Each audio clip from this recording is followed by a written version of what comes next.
ഭക്ഷണം റെഡി ആയിട്ടുണ്ട്. ആയിട്ടില്ലാച്ച് കഴിക്കാതെ പോണ്ട. പിന്നെ ഈ മംഗള്യാൻ വിടണേക്കാ ബുദ്ധിമുട്ടുള്ള കാര്യമല്ലേ ഇപ്പൊ ഈ ബ്രേക്ക്ഫാസ്റ്റ് ഉണ്ടാക്കല്. എന്ത് നിന്ന് പെറുപിറുക്കാണ്ട കഴിച്ചിട്ട് പോവാൻ നോക്കടാ. ചെക്കന്റെ വർത്താനം കേട്ടാ ഒട്ടേ കോരിയിട്ട മാർക്ക് കൊണ്ടിരുന്ന തോന്നും. തുടങ്ങി തള്ളയും മകനും രാവിലെ തന്നെ മനുഷ്യന്റെ സ്വൈരം കളയാ. നിങ്ങളെ പറഞ്ഞാ മതി, നിങ്ങളുടെ പുന്നാരിക്കൽ കൂടിയിട്ടാ.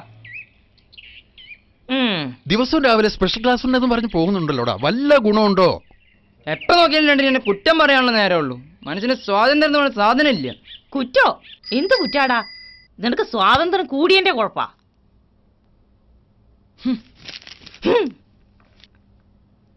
കഷ്ടം.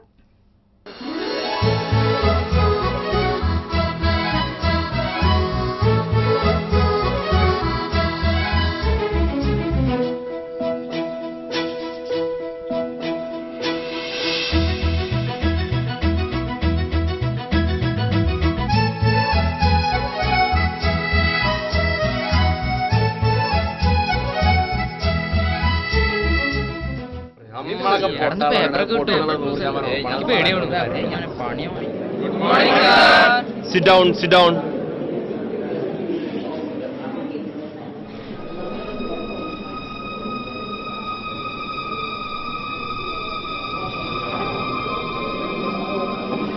നിങ്ങളുടെയൊക്കെ പരീക്ഷാ പേപ്പർ പഠിച്ചൊക്കെ താഴോട്ടാലേ. സാർ ഇന്നും വൈകിയില്ലേ? നാളെ മുതൽ ക്ലാസ്സിൽ വരാൻ വൈകിയാൽ പാരന്റ്സിനെ വിളിപ്പിക്കും. കേറിയിരിക്കെ. വീട്ടിൽ നിന്ന് നേരത്തെ പോരും, ക്ലാസ്സിലെത്താൻ വൈകും ചെയ്യും. ഇവനൊക്കെ എവിടെ കറങ്ങി നടക്കാനാവോ?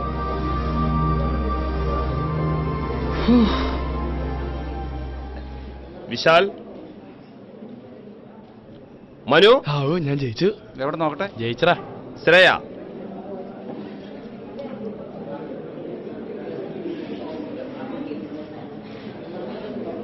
70% താഴെ മാർക്ക് കിട്ടിയ എല്ലാ കുട്ടികളും നാളെ 10 വട്ടം ക്ലാസ്സിൽ എഴുതി വരണം. അല്ലാതെ ഒറ്റ ഞാൻ ക്ലാസ് കയറ്റില്ല. നാളെ വരുമ്പോഴേക്കും ഫ്രീ പീരീഡ് അത്രേ കളിക്കാൻ പോകണം പറഞ്ഞു. അല്ല ശ്രേയ, നാളെ എന്താ എങ്ങനെ ഷൂട്ട് പ്ലാൻ ചെയ്തിരിക്കണേ? നമുക്ക് നാളെ രാവിലെ തന്നെ അവിടെ. എന്താ രണ്ടാളും വരെ ഡിസ്കഷനിലാണല്ലോ. ഓ അത് പിന്നെ ഞങ്ങൾ ആ ഷോർട്ട് ഫിലിമിന്റെ കാര്യം ഒന്ന് സംസാരിച്ചോണ്ടിരുന്നതാ. ആ ഷോർട്ട് ഫിലിം അറിഞ്ഞു. മനു ചെയ്യുന്നോ ഷോർട്ട് ഫിലിം? പിന്നെ മനുഷ്യനോട് നിക്കാൻ സമയമില്ല, പിന്നെ ഇപ്പൊ ഷോർട്ട് ഫിലിം.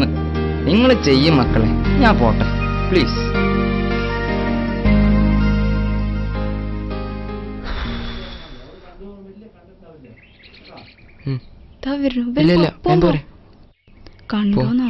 ഇല്ലടി ജിതേഷേ, ജിതേഷ് കണ്ടു. എന്താ അവിടെ? ഞങ്ങളെ ഷോർട്ട് ഫിലിമിന്റെ കാര്യം സംസാരിക്കാൻ വേണ്ടി വന്നതാ. ഒരു അസിസ്റ്റന്റ് ഡയറക്ടർ ആകാൻ പറ്റുമോ നോക്കട്ടെ. ഓ നിങ്ങളിപ്പോ ഇല്ലേ ഷോർട്ട് ഫിലിമുകാര്? ഞങ്ങൾ പോട്ടെ. ആ എന്നാ ശരി, ഓക്കെ. അല്ല ജിതേഷേ, നാളെ എന്താ പരിപാടി? നാളെ പ്രത്യേകിച്ച് പരിപാടി ഒന്നുമില്ല. എന്നാ നമുക്ക് പുഴയ്ക്ക് പോയാലോ? അതിനെന്താ, പോവാലോ? എന്നാ നാളെ കാണാം. ശരി, അപ്പൊ ഓക്കേടാ, ബൈ. നമ്മളിപ്പോ പാലത്തിന്റെ താഴേക്കാണോ? അവിടേക്കൊന്നല്ലടാ, ദേ ഇവിടേക്കാണോ? എന്തിനാണ് പഠിക്ക് വന്നേ? എന്താ കാര്യം? അതൊക്കെ ഉണ്ട്, നിങ്ങള് വാ. കളിപ്പിക്കല്ലേ, കാര്യം പറ മനു. എന്റെ ഇഷ്ടാ, തിരക്കൂട്ടല്ലേ.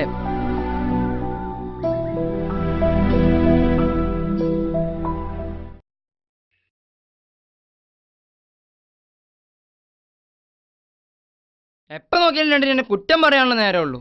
മനുഷ്യന് സ്വാതന്ത്ര്യം എന്ന് സാധനം ഇല്ല. കുറ്റോ? എന്ത് കുറ്റാടാ? നിനക്ക് സ്വാതന്ത്ര്യം കൂടിയന്റെ കുഴപ്പാ. ഇത് മനുവിന്റെ വീട്. അമ്മയ്ക്കും അച്ഛനും ടീച്ചർമാർക്കും സഹപാഠികൾക്കും തലവേദനയാവാറുള്ള മനുവിന്റെ മറ്റൊരു മുഖം. എന്താ ചേട്ടാ കാണിക്കണേ? എന്റെ കാര്യം നോക്കി സ്കൂളിൽ പോടാ. ഇത് ഞങ്ങളുടെ വാടാ, ഞങ്ങൾ തോന്നിയതുപോലെ ചെയ്യും.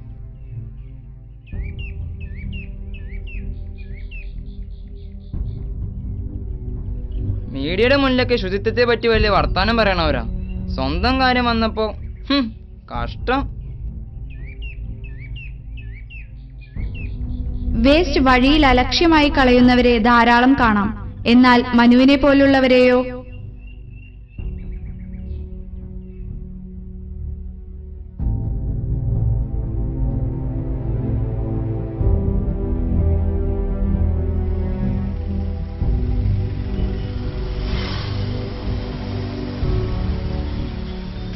അമ്മൂമ്മ റോഡ് ക്രോസ് ചെയ്യാനാ? അതെ മോനെ, കൊറേ നേരായി നിക്കണു.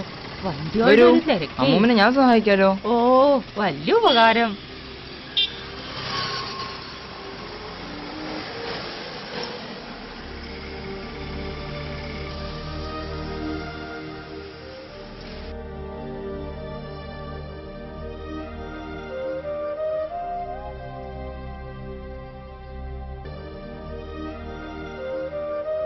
വൃദ്ധരായ മാതാപിതാക്കളെ തെരുവിൽ തള്ളുന്ന സമൂഹമേ, ഈ കാഴ്ച നിങ്ങളുടെ ഉൾക്കണ്ണിൽ തെളിയുമോ? ക്ലീൻ ക്യാമ്പസ് എന്ന വാക്ക് അന്വർത്ഥമാക്കുന്ന മനു.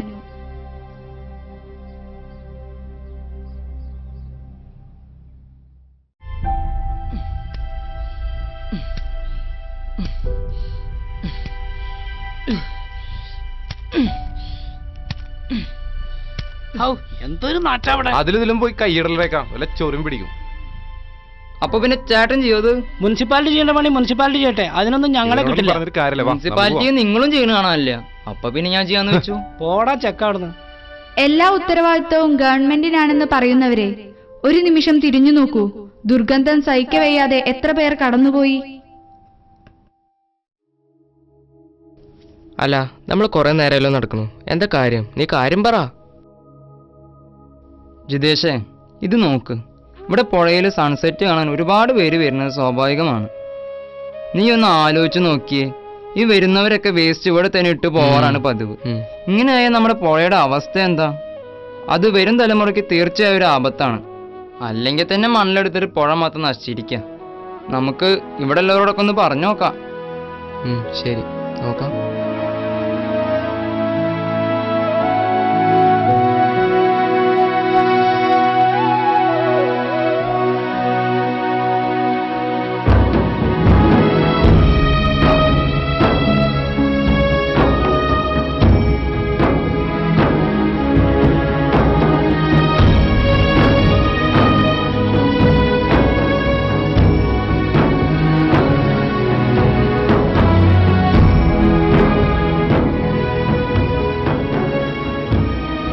നമ്മുടെ നദികളെ മാലിന്യക്കൂമ്പാരമാക്കി ചരമാവസ്ഥയിലേക്ക് എത്തിക്കുന്നവരെ, വരും തലമുറയ്ക്കും ജീവിക്കാൻ വായുവും വെള്ളവും അനിവാര്യമാണ്.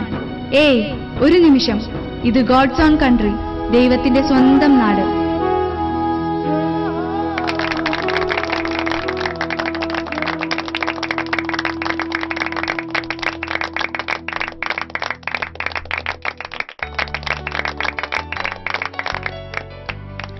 ഇത്രയും നല്ലൊരു മനസ്സിനുടമയാണ് മനു എന്ന് ഞാൻ അറിഞ്ഞിരുന്നില്ല. എന്തായാലും ശ്രേയ ചെയ്തത് നല്ലൊരു കാര്യമാണ്. വെൽഡൻ ശ്രേയ. ഇതിനെക്കുറിച്ച് എന്തെങ്കിലും സംസാരിക്കാനുണ്ടെങ്കിൽ ഇവിടെ വന്ന് രണ്ടു വാക്ക് സംസാരിക്കാവുന്നതാണ്. വെൽക്കം ശ്രേയ. ജിതേഷ് പറഞ്ഞതനുസരിച്ചാണ് ഞാൻ മനുവിനെ ശ്രദ്ധിക്കാൻ തുടങ്ങിയത്. ദിവസം 2-3 നല്ല പ്രവർത്തികളെങ്കിലും ചെയ്തില്ലെങ്കിൽ അവൻ ഡെസ്പാവുമെന്ന് എനിക്ക് മനസ്സിലായി.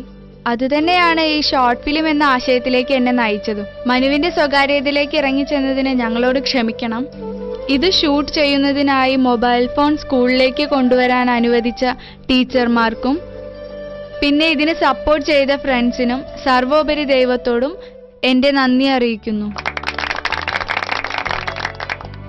മനുവിന്റെ നന്മ തിരിച്ചറിഞ്ഞ ശ്രേയയ്ക്ക് അഭിനന്ദനങ്ങൾ. ഈ അവസരത്തിൽ മനുവിന് തീർച്ചയായും നമ്മോട് എന്തെങ്കിലും പറയാനുണ്ടായിരിക്കും. മനു പ്ലീസ്.